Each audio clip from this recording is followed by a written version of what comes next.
Some would say that the success of the Microsoft Surface has been modest. Balmer's been boasting, but the stats and sales tell a different story.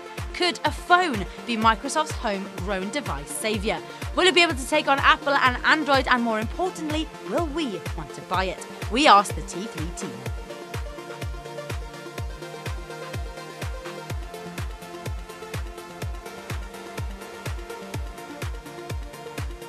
Microsoft released a Surface phone, which is what a lot of people are going to be calling it. You'd expect it to be something along the lines of the Nexus brand from Google, i.e. a showcase platform for what the operating system can do, the operating system being Windows Phone.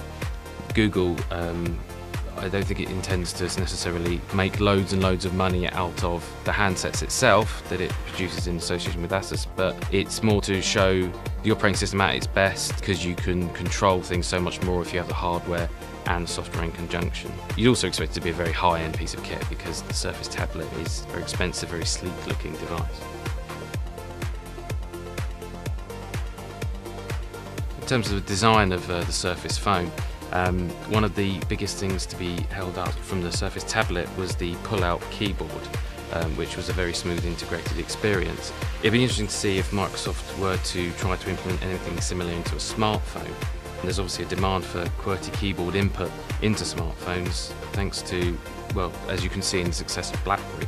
If Microsoft were to implement anything like that, it would at least stand them out from the crowd. Windows 8 is a completely integrated system, but it still feels quite fragmented. So I think what we'd really like to see with the Surface phone is a step towards a device with software that can talk to tablets and computers completely seamlessly. I think what we'd like to see is a focus more on their concept ideas, which have been looking at using wireless technologies, NFC, Bluetooth, Wi-Fi, and having the ability to take a piece of content, simply tap it on a tablet or computer or TV, and for it to instantly appear. What it will really need to focus on is competing with the likes of Nokia's Lumia range. Nokia really excelled themselves by providing a good base of exclusive apps that offer something different. And so the next Surface phone will need to offer a user experience that competes with both the top-of-the-range Android phones like the Nexus 4, and then also has to compete with its own operating system, but on Nokia phones, by offering some unique features that Nokia can't provide.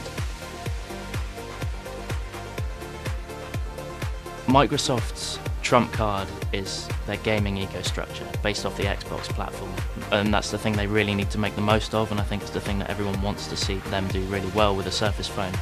That could mean anything from additional smart glass content to a streaming system where you're getting to play all the best Xbox Live Arcade games on your phone.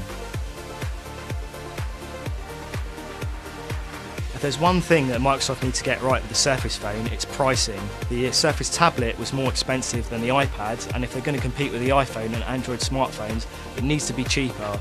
Or if it's going to be more expensive, we need to see a great feature to be worth paying extra for.